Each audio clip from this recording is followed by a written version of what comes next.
In the busy city of Ibadan, the night carried shame louder than drums. Adewale was dragged out of his father's compound like a thief. He had not stolen a kobo, yet the neighbors whispered and pointed as if they always knew he was guilty. His siblings hid their faces, afraid to stand by him. The sharpest wound came from his father, whose angry voice cut through the air, "You are no longer my blood." Those words hit harder than any slap. Adewale's heart broke in pieces he could not gather.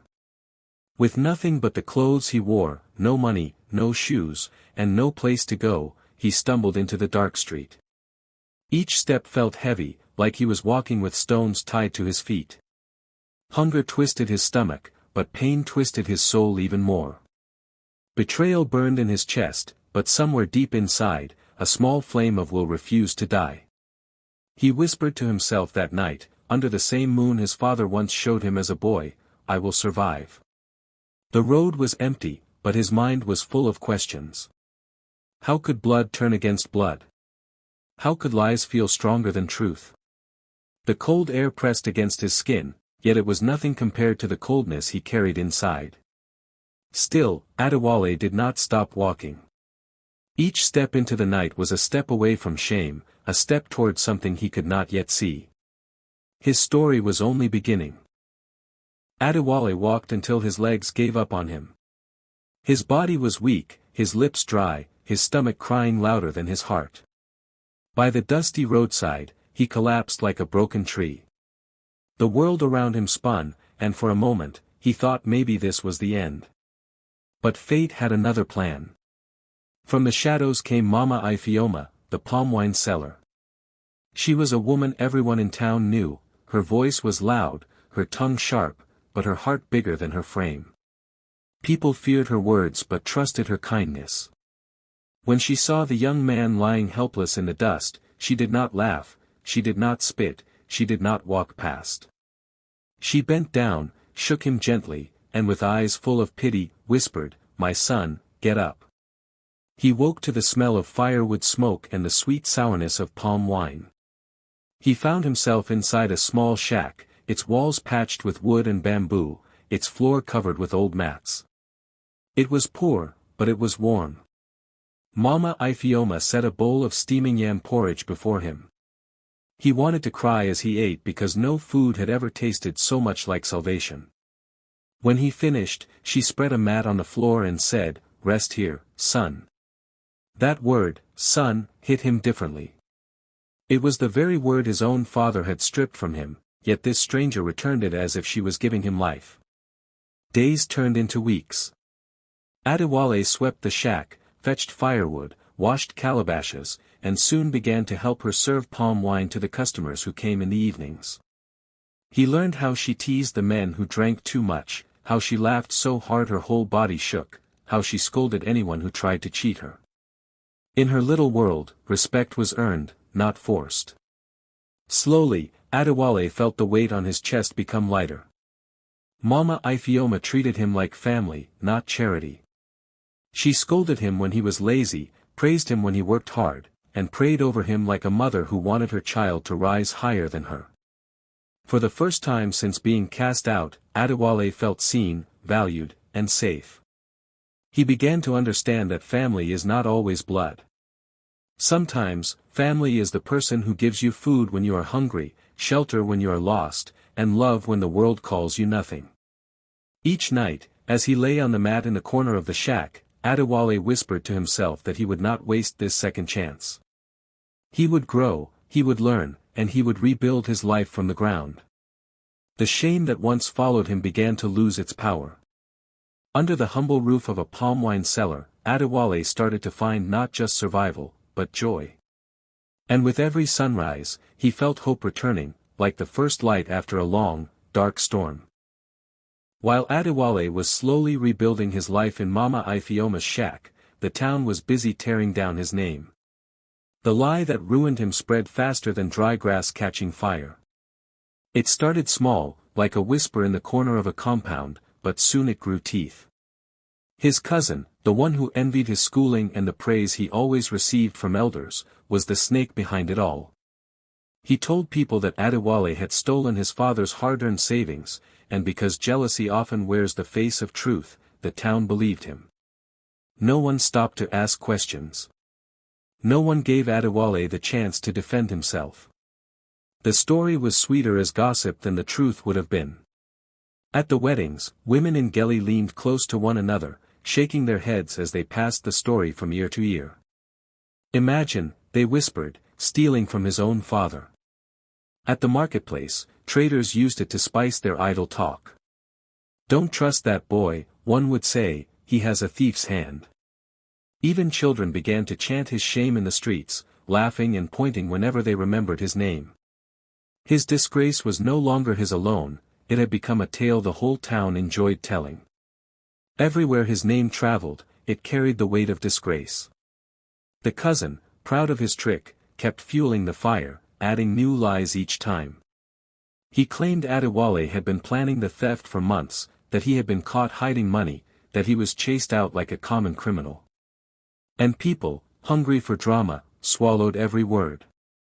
What was once envy became poison poured into the ears of an entire community. For Adewale, far away in Mama Ifeoma's care, the whispers reached him like cold wind. He heard them whenever travelers stopped by her bar and muttered about the thief's son, who had brought shame on his family. Some even recognized him but refused to greet him, pretending not to see the young man who served them palm wine. Each time it happened, a part of him ached. He wanted to shout, to scream his innocence, to tell the world he had never touched a coin of his father's savings. But he remembered his father's words, the way he was pushed out, and he knew no one would listen. The most painful part was that the people who once praised him for his education now mocked him. They said books had made him proud, that pride had pushed him to steal. They turned his greatest gift into the reason for his downfall. It was as if his cousin had stolen not just his name, but also his dreams. Still, Adewale kept quiet. He carried the shame in silence, his heart bruised but his spirit unbroken. What he did not know was that lies, no matter how wide they spread, cannot bury the truth forever. A day would come when the same town that mocked him would be forced to face the fire of truth. Adewale could have chosen bitterness. He could have sat every day in Mama Ifeoma's shack, nursing his pain and cursing the family that betrayed him. But instead, he chose to work. At first, it was small things. He swept the floor before customers arrived, washed the calabashes until they shone, and fetched fresh water from the stream. He watched closely how Mama Ifeoma managed her trade, how she poured the palm wine with skill, how she kept the regulars laughing, and how she made them feel welcome. Soon, Adewale began to see things she did not notice. The records of sales were all in her memory, the calabashes were sometimes dirty, and customers often argued over who paid last. One evening, he said gently, "Mama, what if we write everything down?" She laughed at first, teasing him, but she agreed to let him try. The next market day, Adewale brought an old exercise book and a stub of pencil. He started recording every sale, every payment, every keg. Customers were surprised at first, but they soon respected the fairness it brought. No one could cheat, no one could lie. Slowly, trust grew. Travelers who stopped by the shack carried news of this honest palm wine bar where everything is counted. They came back again and again, bringing friends with them. Adewale also introduced cleaner ways of serving. He washed the calabashes in hot water, wiped the tables, and made sure every customer was treated kindly. The little shack that once struggled began to buzz with life. Mama Ifeoma watched with pride as her business expanded. Where before she struggled to sell a few kegs a week, now she was sending calabashes to nearby villages. Her shack became a place people sought out, not just for the sweet palm wine, but for the fairness and respect they found there. With the money they made, Adewale helped her repair the leaking roof, buy extra mats for customers, and even paint the walls with bright colors that drew eyes from the roadside. What was once just a poor widow's shelter became a thriving center of trade and laughter. For Adewale, every day of work felt like stitching back the torn fabric of his life. He no longer walked with his head down. When customers shook his hand and thanked him for his service, he felt dignity rising inside him. The shame his cousin had planted was still out there in the town's gossip, but here, in this small shack, Adewale was building a new name for himself. For the first time since being cast out, he felt useful. He felt like his hands could create, not just carry pain. At night, as he lay on his mat, he no longer cried himself to sleep. Instead, he dreamed of bigger things, a business that could travel beyond their village, maybe even beyond Ibadan. From the ashes of betrayal, he was learning to rise again, stronger, wiser, and with a heart that refused to give up. It was a night like any other in Mama Ifeoma's palm wine shack. The lanterns burned low, laughter filled the air, and men argued over politics, football, and women as they drank. But on this particular night, the air carried more than laughter, it carried the secret that had ruined Adewale's life. His cousin, the very one who had planted the lie, staggered into the shack, drunk and loud. He ordered gourd after gourd of palm wine, his voice rising with each sip. At first, it was the usual drunken boasting, but then his tongue slipped. He began to brag about how clever he was, how he had fooled everyone, how he had destroyed the golden boy of the family. Mama Ifeoma froze where she stood. She leaned closer, pretending to wipe a table, her heart racing as she listened. The cousin laughed bitterly and told his friends how jealous he had been of Adewale's education, how he couldn't stand the way elders praised him. He confessed that he had stolen the money himself and then whispered lies into the father's ear until even blood turned against blood. His friends laughed along, thinking it was just drunk talk, but Mama Ifeoma knew the truth when she heard it. Every word cut into her like a blade, because she had seen Adewale suffer day after day for a crime he never committed. Her hands shook as she reached for her old phone, the one with cracks across the screen. She pressed record, holding her breath so the cousin's voice would be captured clearly.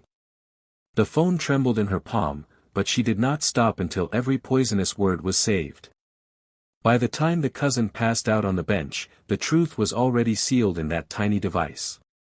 Later that night, when the last customer had stumbled home and the shack was quiet, she called Adewale to sit with her. She told him everything she had heard, her voice trembling with both anger and relief. She placed the phone in his hand, urging him to take it to the elders, to his father, to the whole town.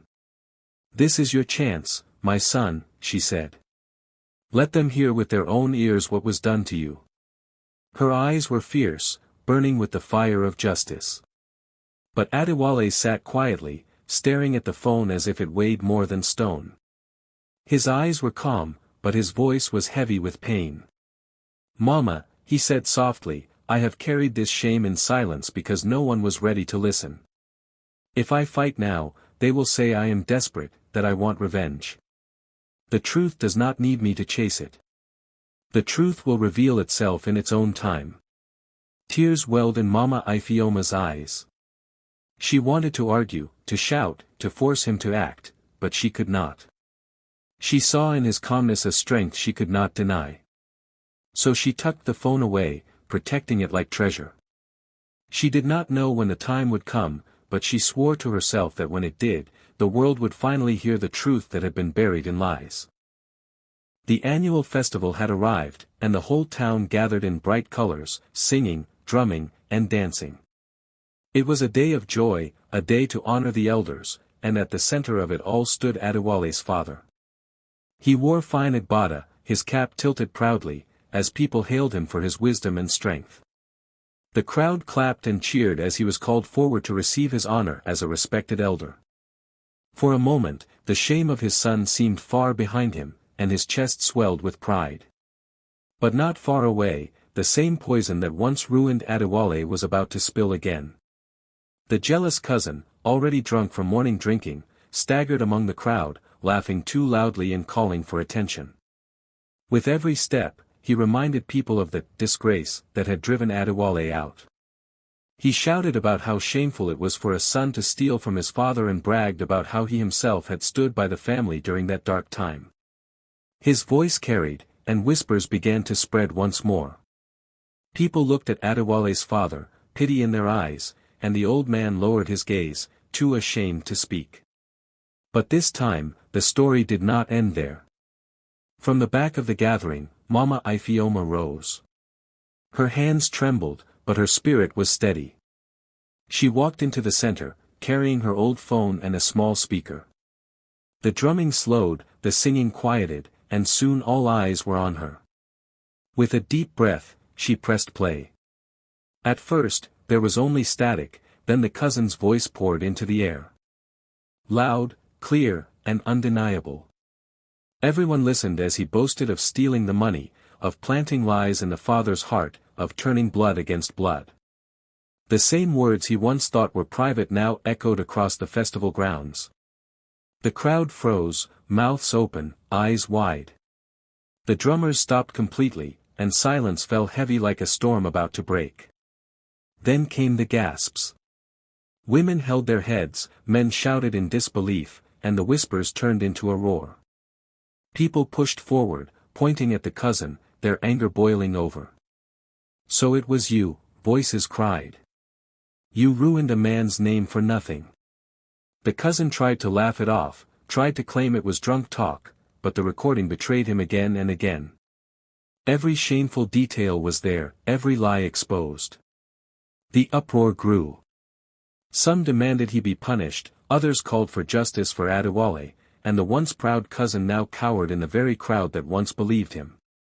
Adewale's father stood frozen, his face pale, his body trembling as the truth he had refused to see came crashing down. The festival that was meant to honor him had turned into the stage where his greatest mistake was revealed. And at the center of it all stood Mama Ifeoma, the woman whose courage lit the fire that burned away the lies. The crowd was still buzzing with shouts and anger when Adewale's father suddenly staggered. His proud shoulders, once held high, bent as if a heavy load had been dropped on him. He clutched his chest, his breath short and broken. The truth had pierced him deeper than any knife could. All his life he had been respected as a man of wisdom, a man who raised his children with discipline and honor. Yet here he stood, stripped of pride, realizing he had chosen lies over his own son. His lips trembled as he whispered, "My God, what have I done?" The villagers watched in silence as the mighty elder seemed to shrink before their eyes. Tears filled his eyes as he looked around, searching for Adewale. When his gaze finally found him, standing quietly at the edge of the crowd, his knees gave way. The respected elder of the town sank down on the bare earth, dust rising around him. Gasps filled the air. An elder kneeling to his son was unheard of. "Forgive me," his voice cracked, breaking under the weight of regret.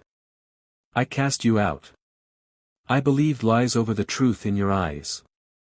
I denied my own blood. Forgive me, Adewale, my son." His words shook, carried by pain and shame. The people stared, some with pity, some with awe. Mothers wiped their eyes, fathers shook their heads, and even the drummers lowered their sticks, struck by the sight before them. Adewale's heart pounded as he looked at the man who had once called him a thief, the man whose voice had banished him into the night. He saw not the proud father of before, but a broken man, begging like a child for mercy. His eyes filled with tears, not of anger, but of sorrow for what had been lost. Slowly, Adewale stepped forward. The crowd parted, holding their breath. He stood over his father, his chest rising and falling with emotion. When he finally spoke, his voice was calm, but heavy with pain. "Baba," he said, his words trembling, "when you threw me away, I thought I had lost everything. But God gave me a family when I had none. My family found me when you cast me aside." Then, with a hand that did not shake, he turned and gestured toward Mama Ifeoma. All eyes followed his hand, and there she stood, the widow who had opened her shack and her heart to a broken boy. Her eyes glistened with tears as the crowd looked at her with new respect. Adewale's words struck deeper than any anger could. He was not bitter. He was not vengeful. He was grateful. The silence was thick, broken only by the sound of the father's sobs. And in that moment, the village understood that blood alone does not make family. Love does. Adewale had found his true family in the woman who chose him when the world turned away. Years passed, and the boy who was once thrown out with nothing but shame on his back had built a new life that shone brighter than anyone expected. Adewale took the little palm wine shack and, with hard work and vision, turned it into the largest palm wine export business in Oyo State. The same mats that once held a few tired customers were replaced with warehouses, trucks, and workers who carried his name with pride. He called the business the Sun's Redemption, a name that carried his story like a crown. People across villages and towns spoke his name again, but this time not with gossip or laughter, but with respect. Traders admired his honesty, young men looked up to his strength, and elders marveled at how the boy they once mocked had risen higher than any of them could dream. His biological family, the same ones who turned their faces away when lies destroyed him, now sought his favor. They knocked on his doors, hoping for help, hoping for forgiveness. And though Adewale treated them with courtesy, he never forgot the night he was cast out like a stranger. But above all, he never forgot Mama Ifeoma. He made sure her name was honored in every success. Her small shack, where his story was reborn, was preserved like a shrine. He called her mother before the world, giving her the respect she had given him when no one else would. And whenever people asked him how he rose from disgrace to greatness, Adewale simply smiled and said, "Because one woman called me son when even my father denied me." That was his true legacy, a family built not by blood, but by love strong enough to give him back his name.